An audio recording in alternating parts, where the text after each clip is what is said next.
Eu não tenho a menor ideia da responsabilidade espiritual, social dos projetos que eu me engajo. Eu só tenho ideia da responsabilidade quando eu vejo o resultado daquilo, a causa para me mover, eu não vejo imediatamente. Quando eu percebo as almas vindo e eu vejo a reverberação, a tsunami que esses movimentos causam, é que eu digo, ainda bem que eu não sabia, senão eu não tinha feito, senão eu ia temer.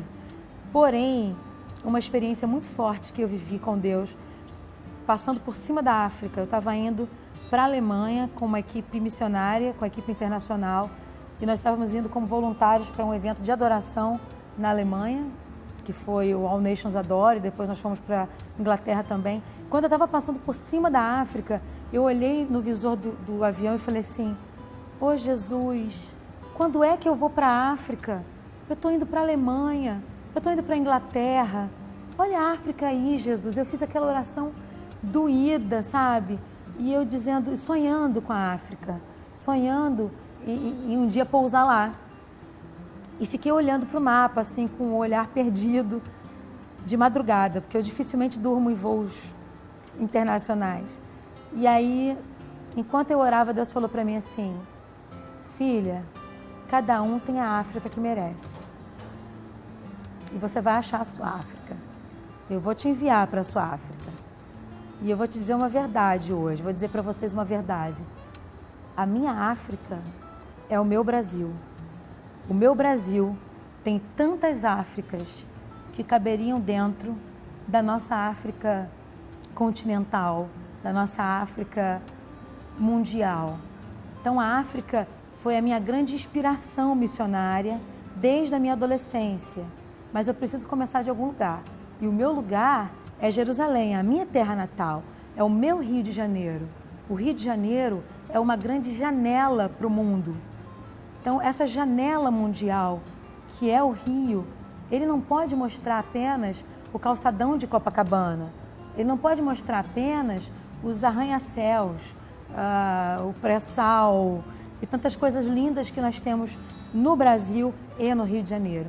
E eu entendo que a janela profética do Rio de Janeiro aponta diretamente para as comunidades. Eu vou ficar aqui com a frase que eu disse quando eu recebi a medalha Tiradentes. Quando eu recebi a medalha Tiradentes, Deus falou comigo, enquanto eu subia para receber, Deus falou comigo assim, muito bem, querida, você acaba de receber uma medalha por aquilo que você não é ainda.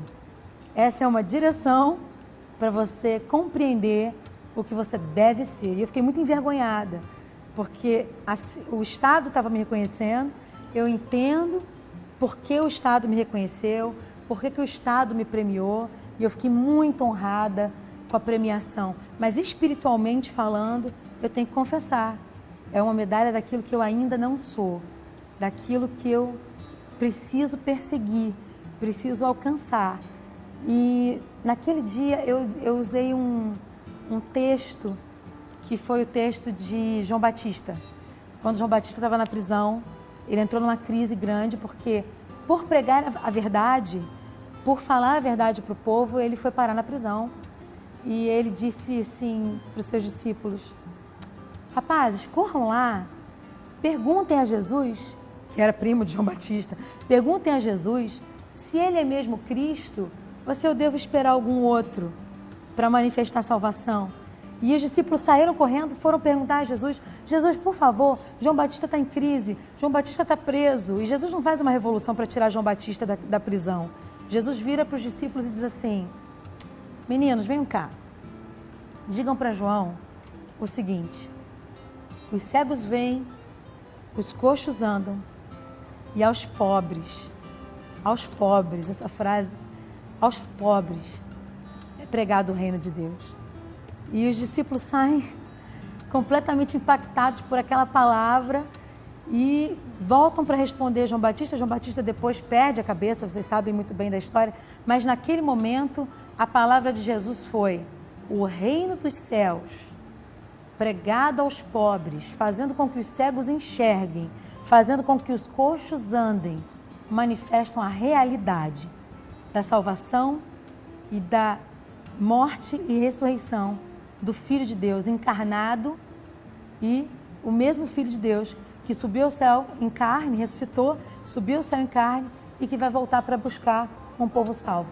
Essa realidade para mim do reino, do evangelho do reino que Cristo pregava, essa realidade sendo vivida todo dia na comunidade, com os pobres, em alguns momentos com os cegos, que não necessariamente são pobres, e pelo contrário, a sabedoria mora com gente humilde, né? Onde está a honra dos orgulhosos, diria o Rebanhão, a sabedoria mora com gente humilde.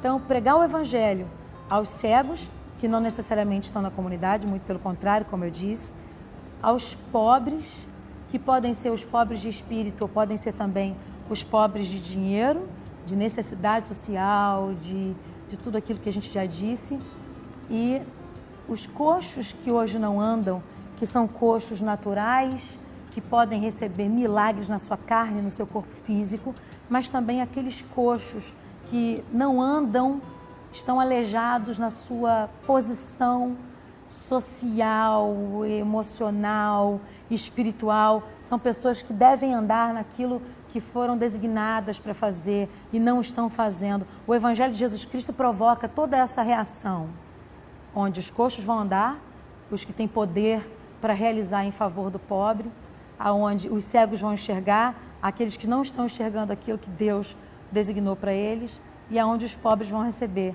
pão, comida, e a gente não quer só comida, a gente quer carinho, a gente quer abraço, a gente quer diversão, a gente quer arte, mas a gente quer evangelho da salvação.